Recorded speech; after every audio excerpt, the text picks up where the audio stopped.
सम्भाषणसन्देशसंस्कृतमासपत्रिकायां प्रकाशितानां बालकथानां ध्वनिप्रसारणम् इदं बालमोदिनी इति। राजसूययागानन्तरं धर्मराजः महता प्रमाणेन दानम् अकरोत्। राजसूययागकारणतः या अपरा सम्पत्तिः प्राप्ता तां स्थापयितुं स्थलमेव नासीत्। प्रतिदिनम् आप्रातःकालात् सायङ्कालपर्यन्तं दाने कृते अपि सम्पत्तिराशौ क्षीणता न दृश्यते स्म। एतस्मात् धर्मराजस्य मनसि भावः आगतः यत् अहं महादाता अस्मि इति। श्रीकृष्णेन एतद् अवगतं।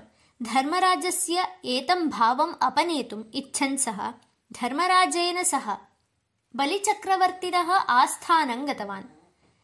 कृष्णं दृष्ट्वा महता हर्षेण स्वागतवचनानि उक्त्वा बलिः अपृच्छत्, भवतः आगमनं महते सन्तोषाय, किन्तु आगमनावसरे भवता किमर्थम् अयम् अयोग्यः राजा अपि आनीतः इति।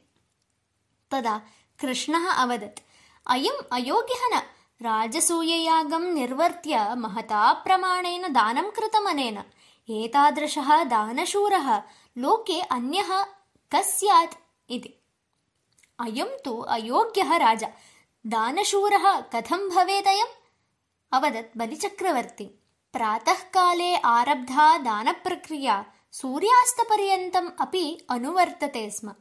दानात् अस्य हस्तौ श्रान्तौ भवतः स्म।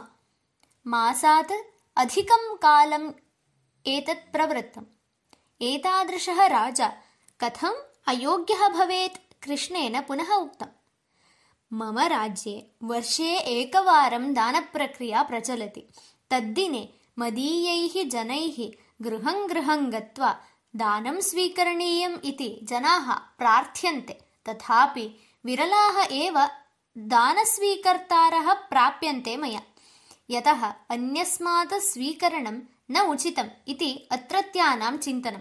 दानस्वीकरणं पुण्यक्षयाय मन्यन्ते ते, किन्तु एतस्य राज्ये तु जनाः वार्ताश्रवणमात्रेण एव दानस्वीकरणाय धावन्तः आयन्ति।